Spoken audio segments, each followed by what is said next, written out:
Bonjour à tous et à toutes, bienvenue sur Chess Me. Je vous présente d'abord mes vœux pour 2020. Bonne année, bonne et heureuse et joyeuse année pour 2020, pour vous, pour vos proches, puisque nous sommes en tout début de janvier 2020.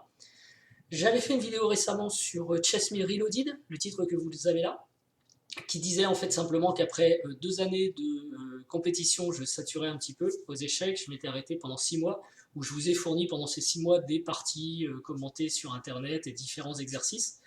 J'avais envie de retourner à la compétition, mais donc c'est le Reloaded qui est écrit juste là, mais avec une perspective différente, plus de plaisir, et un petit travail psychologique sur moi-même euh, l'objectif à 2025 en se disant ce n'est pas mon Hello du jour ou du mois prochain qui compte, mais le classement Hello de 2025. Donc d'ici là, je m'en moque un petit peu. Et donc j'avais dressé une liste de tournois auxquels j'avais participé. Le premier étant le BC Chess Master qui se disputait fin décembre 2019, et j'ai donc participé à l'Open A, réservé aux joueurs de plus de 1900 Elo. D'ailleurs, petite chose intéressante, je parle encore d'Elo, mais c'est une des dernières fois, j'avais au moment du tournoi un Elo de 1927, et j'étais l'Elo le plus faible du tournoi, c'est Fedorchuk à 2636 qui avait l'Elo le plus élevé, me semble-t-il. Donc, ce qu'il va se passer dans cette série vidéo que je vous annonce ici, c'est que je vais faire une vidéo par jour pour chacune des rondes.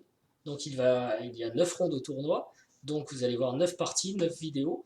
Les parties, je les aborderai plutôt en fin d'ouverture, parce que je ne veux pas détailler forcément tout mon répertoire d'ouverture, si vous voulez, mais c'est pas très important ça.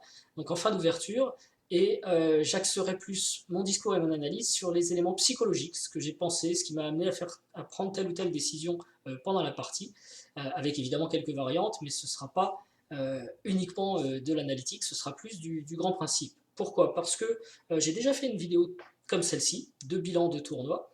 Elle vous avait beaucoup plu, c'était la série en avril 2019 sur le Grenke en Allemagne. Donc je sais que ça a de l'intérêt pour vous. Vous apprenez ou vous voyez de la façon dont on peut peut-être tirer des conclusions sur plusieurs parties en faisant des rapprochements pour évaluer son propre niveau et son tournoi. Pour d'autres joueurs qui sont plus forts, ça reste aussi intéressant, c'est-à-dire en regardant les vidéos de façon voilà, comme un divertissement, une vidéo tout simplement.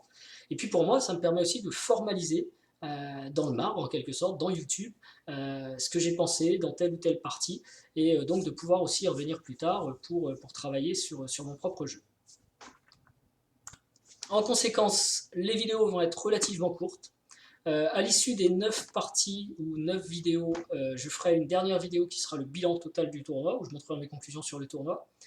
Et je vous invite, si vous aimez la chaîne, à vraiment le suivre, parce que ce retour à la compétition 6 mois après n'a pas été banal. On a des surprises quasiment dans chacune des parties. Moi, j'étais en surprise tous les jours et c'était plutôt amusant. Donc, je vais essayer de retranscrire ça aussi et j'espère que cette série vous plaira. Voilà, donc j'ai hâte vraiment de vous présenter la première partie, la première ronde du BC Chess Masters Open A qui s'est déroulé en décembre. Et j'espère que vous serez nombreux à la suivre et à l'apprécier. A très bientôt, ciao!